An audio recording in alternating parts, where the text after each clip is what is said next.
أيها الجمع المبارك، تعالوا نستمع خطبة ثامنة يلقيها طالب من الصف الأول الأخ عكرمة من بالنبور على عنوان الصلاة وأهميتها.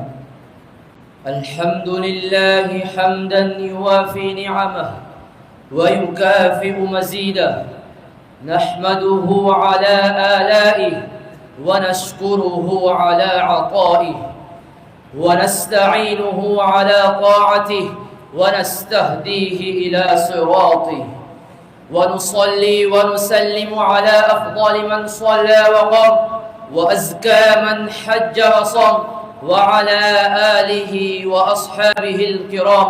أما بعد، قال تبارك وتعالى في القرآن المجيد والفرقان الحميد: فأعوذ بالله من الشيطان الرجيم، بسم الله الرحمن الرحيم. أقم الصلاة طرفي النهار وزلفا من الليل إن الحسنات يذهبن السيئات ذلك ذكرى للذاكرين. رئيس الحفلة المبجل، حضرات الأساتذة وزملاء الأحبة، إني أريد اليوم أن أملي أمامكم مشاعري وأحاسيسي حول الصلاة وأهميتها، فألتمس منكم أن تستمعوا بغاية من الشوق والنشاط. إخواني في الدين، إن الصلاة لها أهمية كبيرة في دين الإسلام، إنها ربط وثيق بين الخالق والمخلوق، إنها أساس متين للدين الحنيف المبين، إنها حد فاصل بين الكفر والإسلام، إنها ملجأ الخاشعين ومأوى القانتين الساجدين، إنها تزيل الخبث وتنفي الفواحش، إنها وسيلة لنزول الخيرات وذريعة للبركات، إنها تروض النفوس وتنور القلوب وتهذب العقول، إنها تشعل نور الهدى ومصابيح الإيمان، إنها تعود القلوب للأفعال الحميدة والخصال الرفيعة فتغض البصر وتنهى عن الفحشاء والمنكر، إنها تؤثر تأثيرا صالحا في قلوب المسلمين ونفوسهم،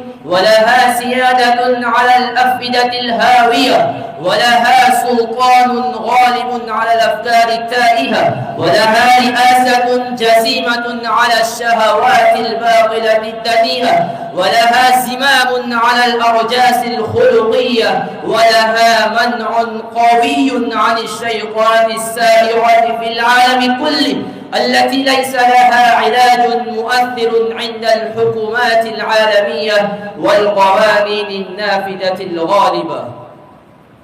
إخوة الإسلام والعقيدة، إنها تؤدي دورا فعالا في بناء المجتمع المثالي البناء، إنها تؤدي دورا حقيقيا في تكوين الشخصية النبيلة، إنها تؤثر تأثيرا كبيرا في نشر النفحات الإيمانية، إنها تعلم الدرس الحقيقي للمساواة، فيقوم السيد ومولاه والخادم والمخدوم في صف واحد، كما أشار إليه شاعر الشرق: في صف واحد قام محمود وأياس.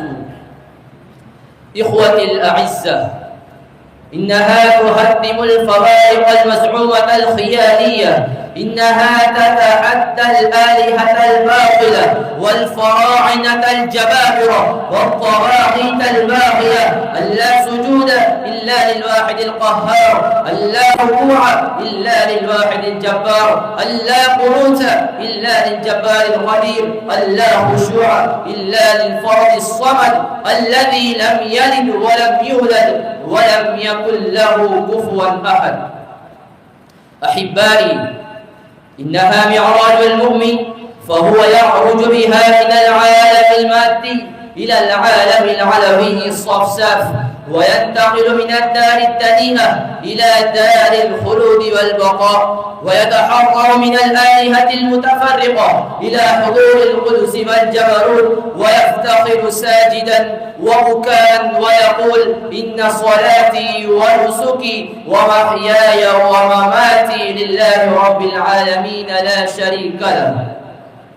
إخواني البررة، بهذه الأهمية وبهذه الفوائد الغزيرة أكدت الشريعة الإسلامية الغراء على الصلاة، وأوضحت أهميتها بأساليب متنوعة وطرائق متعددة، فقالت: إن الصلاة كانت على المؤمنين كتابا موقوتا، وقالت: وأقيموا الصلاة ولا تكونوا من المشركين، وقالت: وأقم الصلاة طرفي النهار وزلفا من الليل، وقالت: وسبحوه بكرة وأصيلا، وقالت: إن الصلاة تنهى عن الفحشاء والمنكر. ووردت الأحاديث النبوية حول الصلاة كثرة وكافرة، فيراقب حبيبنا وشفيعنا فيقول: قرة عيني في الصلاة، وقالت: لن يلج النار أحد صلى قبل طلوع الشمس وقبل غروبها، وقالت: من صلى البردين دخل الجنة، وقالت: من صلى صلاة الصبح فهو في ذمة الله. الصلاة أحسن ما يعمل الناس، فإذا أحسن الناس فأحسن معهم، وإذا أساءوا فاجتنب إساءتهم، ولو يعلمون ما فيها لأتوهما ولو حبوا. من غدا إلى المسجد أو راح أعد الله له نزلا من الجنة 7 يظلهم الله في ظله يوم لا ظل إلا ظله، منهم شاب نشأ في عبادة الله أو رجل قلبه معلق بالمساجد. أيها المستمعون الكرام، هذه الفضائل الأبدية النبوية وهذه البشارات الإلهية وهذه الترغيبات القرآنية لا تكون إلا لفلاحنا ونجاحنا وأن نتزحزح عن النار وندخل الجنة. ففي الأخير ندعو الله تبارك وتعالى أن يوفقنا لهذه الفريقة الإسلامية الأكيدة إلى آخر الأنفاس، ويجعلنا في زمرة المتقين العابدين الساجدين في اليوم الذي يحشر فيه الأولون والآخرون. وآخر دعوانا أن الحمد لله رب العالمين. ما شاء الله، تبارك الله، اللهم زد فزد.